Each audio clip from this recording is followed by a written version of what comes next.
Hello everyone, welcome to the Witching Hour. If you're new here, my channel revolves around discussing fantasy and science fiction shows and movies. If you like this video, please consider subscribing to my channel. Today I will be doing a review and recap of the new Amazon Prime movie, The Tomorrow War. I like science fiction movies, but time travel or anything that forces me to watch variations of the same thing over and over again isn't really my niche.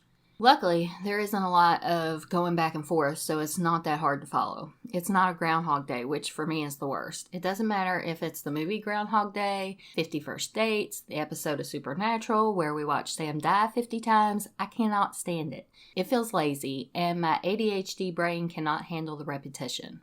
I'm getting off track here. Let me get back to The Tomorrow War. I was pleasantly surprised by this movie. It was easy to watch. Had a bit of action, a bit of heartfelt family moments, people working together to solve a problem, and aliens. What's not to like, right? The movie definitely hit the mark on a few things for me. One is the actors. I can honestly say the entire cast did a great job, so it's always a good thing when your actors don't suck. Another thing the movie definitely got right as far as I'm concerned was the aliens. I liked the look of them, and my only concern was addressed later in the movie, which if you stick around till later in this video, you will learn what my issue was. Even though I liked the movie and it did allow me to tune out the outside world and just be entertained, it was far from perfect. One of the most glaring problems is it's devoid of logic, several plot holes, and some pretty strong plot armor. I'll be honest, I was not always the biggest fan of sci-fi and fantasy. It's something that I started liking after spending time with my husband, who was a big fan. The one thing he always told me was sometimes you just have to accept what a sci-fi or fantasy show is telling you rather than analyzing it from a logical perspective. It doesn't mean that I don't notice the flaws. I just don't let them bother me that much. If the movie is interesting enough, it won't ruin the movie. If it's not interesting enough, then I usually tune out. Let's get back to The Tomorrow War. Another problem was the attempts at comic relief totally fell flat. They were just little one-liners that really didn't land. Now from this point forward, I will be recapping and going more in depth with the movie, so there will be spoilers. You've been forewarned. Obviously, we are in two different timelines in this movie. The one is December 2022. That would be basically considered our present time. This timeline starts off with Dan Forrester, played by Chris Pratt, and his wife Emma, played by Betty Gilpin, throwing a Christmas party. He's trying to get a new job working in a research lab, but that isn't working out. He's a veteran from the war with Afghanistan. And so the only thing he's done in the private sector is be a high school science teacher, but he wants more. But unfortunately, he does not get the job, and he feels like a great big failure. He sits down with his daughter to watch a soccer game. During part of the game, it's interrupted by people from the future jumping onto the field. They then make a plea to all the people in the world to help them in the alien war they are facing 30 years from now. All the world's governments get together, decide to initiate the first worldwide draft. I would think that in the early rounds of the draft, all veterans that qualified for the jump would have been called back to service and sent first. The idea that they would send a bunch of civilians before sending trained soldiers is ludicrous. So in all actuality, Dan Forrester would have probably been in one of the first waves anyway. Then once you get further in the storyline, he definitely would have been one of the first to go.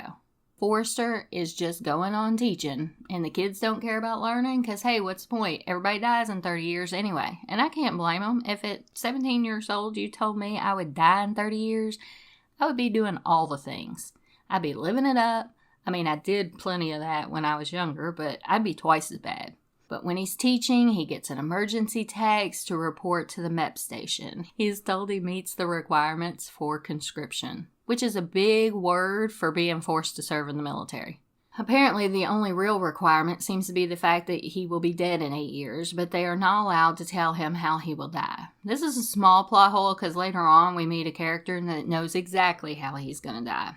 While at the MEP station, he has a piece of equipment put on his arm. If he tries to run from his obligation, they can locate him. And if he succeeds, then a family member of his will have to take his place.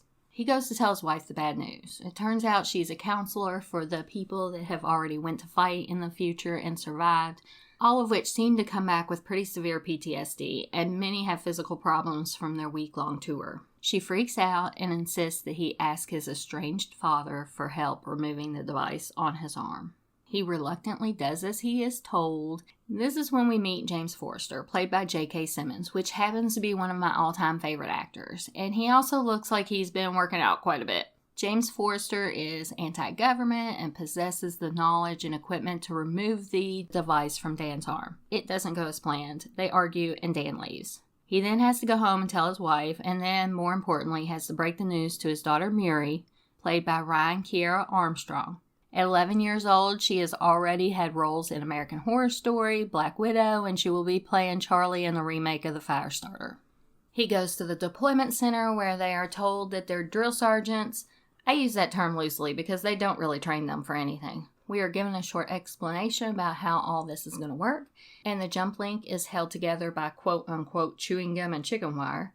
We are also told the vital areas to shoot on the aliens is their neck and abdomen. Oh, and we are told that the aliens go in their nests 1 day a week, and that's the day they will insert new troops. But the recruits are not shown the aliens or how they fight because people that are selected for a mandatory draft might be too afraid to go. At the deployment center, we meet Charlie, who is played by Sam Richardson, Lieutenant Hart, one of the people from the future. She is played by Jasmine Matthews, and Dorian, who is played by Edwin Hodge. All of a sudden, there are alarms sounding, and they are told they will be jumping a week ahead of schedule.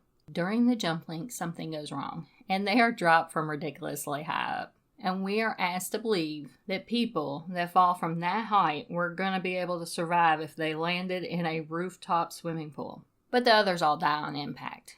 Then they are told command is going to have to drop a bomb because Miami is lost to the war efforts. But before they can run for their lives, they have to try and save Romeo Command's research team from the lab. Dan basically takes the lead because he's an experienced military person, even though Dorian has been there 3 times, but he only cares about himself and his team. He could care less about saving the people that don't know shit about what's going on.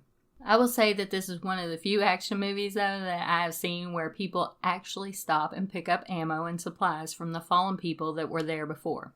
It never fails in a movie. They never pick up anything. It's kind of like seeing a shotgun that holds unlimited shells in a movie. I'm always like, hey, pick up some ammo. But I guess when you have unlimited ammo, you don't have to.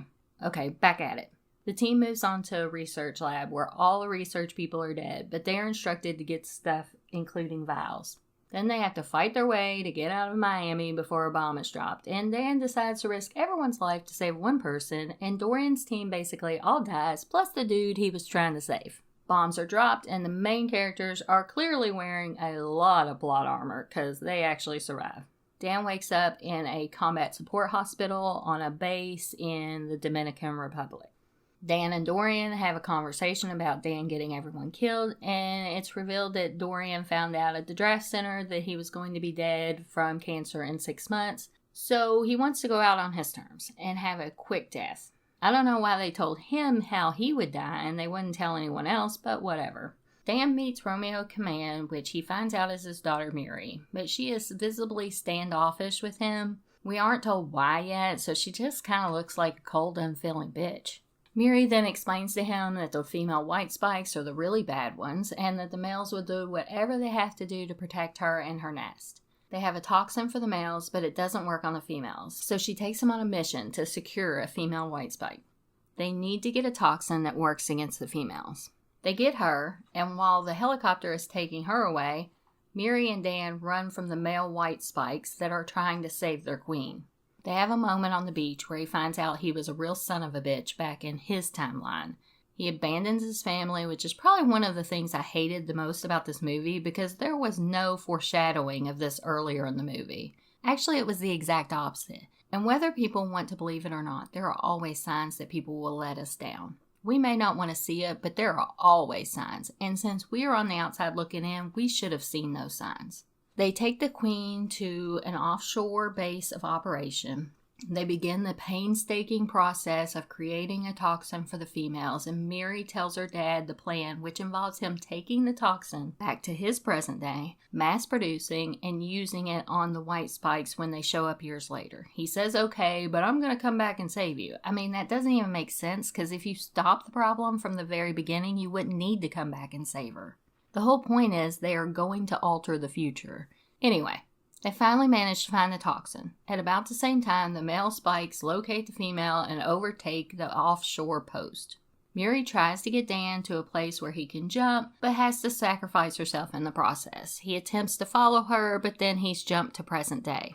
When he wakes up, he tells the lieutenant that they need to mass produce the toxin and send it back, which wasn't the original game plan, and it sure as hell wouldn't save the future, because you know humanity is already doomed in that future.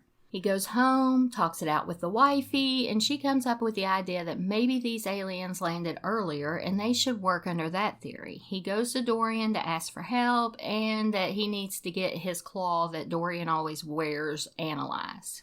Conveniently, Charlie is able to analyze it, and he tells them that the sediment on it is volcanic ash from China, not Russia. They realize they need a volcano expert, so here enters the smart volcano kid from the very beginning.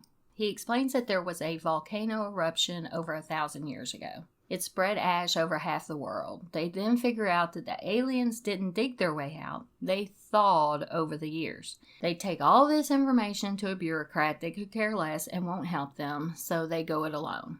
He has to then ask his dad, the very jacked J.K. Simmons, for help getting into Russia undetected.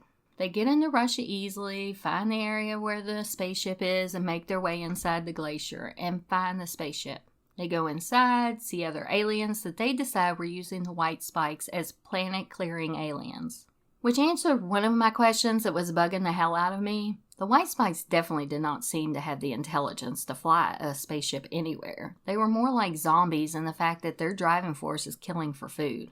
They go to where the white spikes are being held, which looks like these amniotic sac-looking chambers, and instead of going for the female, they start injecting the others, and the white spikes start to awaken, some of them start escaping. But wait, we apparently have C4 and can just blow the entire ship up. Wait, what? Why did we go through the whole sequence of injecting the toxins? I guess because it looked cool, because there's really no other reason. One of the female white spikes gets away, so they have to chase after her and end up killing her through hand-to-hand combat, which again, it looks really cool, but really? If they were that easy to kill, I think Future World could have extinguished the threat themselves. Anyway, Dan and his family apparently live happily ever after. He vows to not leave his family, which there never really truly seemed to be a risk of that anyway, but oh well. I know it sounds like I'm being really hard on this movie. I'm really not. I like the movie. But if you're being honest with yourself, there were several plot holes, lots of plot armor, and some inconsistencies. Let me know what you think of the Tomorrow War in the comments down below. If you enjoyed this video, please consider subscribing to my channel and maybe give this video a like. Have a great day.